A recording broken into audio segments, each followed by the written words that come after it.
আসসালামু আলাইকুম মুসলিম ভাই ও বোনেরা, আজকে আলোচনার বিষয় হলো গুনাহের বিবরণ। গুনাহ শব্দের অর্থ পাপ, অপরাধ। যে সমস্ত কার্যাদি করলে আল্লাহ নারাজ বা অসন্তুষ্ট হন, সে সমস্ত কাজ তার অপছন্দনীয়, তাই গুনাহ। গুনাহ দুই প্রকার: গুনাহে সগীরা ও গুনাহে কবিরা।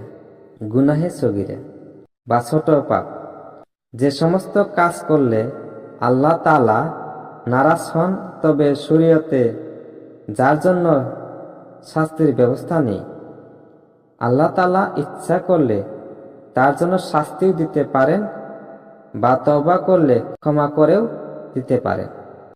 তাকে গুনাহে সগীরা বা ছোট পাপ বলা হয়। আল্লাহ তাআলার ফরজ হুকুমসমূহ পালন করলে এবং অন্য সকল নফল ইবাদত করলে এবং তওবা করলে তার বরকতে সগীরা গুনাহ মাফ হয়ে যায়। গুনাহে কবিরা, জঘন্য অপরাধ।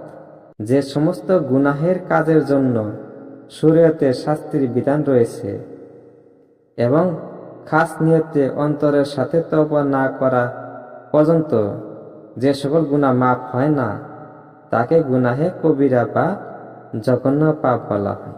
কালকে আপনাদের সামনে গুনাহে কবিরা বা জঘন্য পাপ কি কি কারণে হয় সেই বিষয়ে বলবো।